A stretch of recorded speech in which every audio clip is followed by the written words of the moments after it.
તો આજે મને બનાવવાનું મન થઈ ગયું ચટપટી ભેળ। તો આપણે ચટપટી ભેળ બનાવવા માટે લઈ લઈશું એક તીખી મોળી વેફર ને એક આલુ સેવનું પેકેટ ને કુરકુરિયાનું પેકેટ લઈ લઈશું।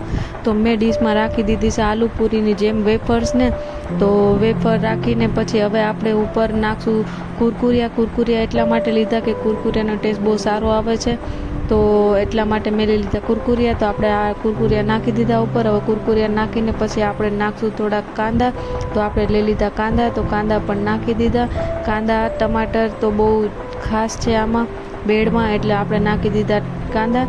હવે કાંદાને નાખીને પછી આપણે નાખશું ટમાટર। ટમાટરનો ટેસ્ટ બહુ સારો આવે છે, તો આપણે નાખશું ટમાટર। તો મેં ટમાટર પણ નાખી દીધા।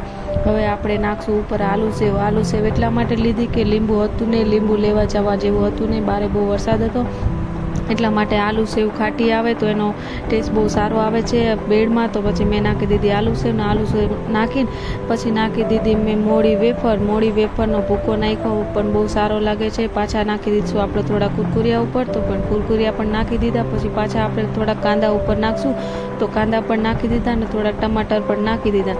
તો એ બધું નાખીને પછી હવે નાખશું પાછી આપણે થોડીક આલુ સેવ નાખશું। તો મેં આલુ સેવ પણ થોડીક નાખી દીધી ઉપર। તો આલુ સેવ નાખીને પછી હવે આપણે લીલા ધાણાનો મસ્ત આપણે ઉપર નાખશું। લીલા ધાણા નાખી તો બહુ સારો ટેસ્ટ આવે છે લીલા ધાણાનો, એટલે આપણે લીલા ધાણા પણ લઈ લીધા। તો હવે નાખશું આપણે તીખી વેફરનો ભૂકો કરીને નાખશું। તીખી વેફરનો ટેસ્ટ બહુ સારો આવે છે આમાં। મોળી વેફર પણ લીધી છે એટલે થોડી તીખી વેફર પણ લઈ લીધી આપણે। તો નાખી દીધી આપણે તીખી વેફર ને થઈ ગઈ મારી ભેળ રેડી। તો તમને કેવી લાગી આ ભેળ? બહુ જ યમી છે અને બહુ જ ટેસ્ટ પણ બહુ સારો આવે છે। તમે પણ એકવાર જરૂરથી ટ્રાય કરજો। અને મને મારાથી તો ભેળનો જોવીને હવે મારાથી રહેવાતું નથી, તો હું ચાલુ કરી દઉં છું ખાવાનું। તો 5-10 મિનિટમાં બની જતી આ ભેળ।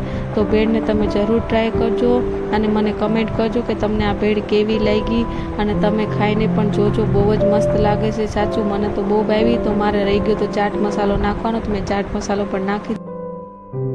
તો આપણે ચાટ મસાલો નાખીને કરી નાખી છે ભેળને મિક્સ અને પછી એક બાઇટ્સ તો બને છે। તો મેં લઈ લીધું એક બાઇટ્સ, તો બહુ જ યમી છે, તો બહુ મજા આવી ગઈ ખાવાની। તો હવે મારાથી રહેવાતું નથી, આ ભેળને મારે ખાલી તો કરવી પડશે ને। તો બસ આજના વિડીયોમાં આટલું, મળીએ નેક્સ્ટ વિડીયોમાં, તબ તક બાય બાય, જય શ્રી કૃષ્ણ।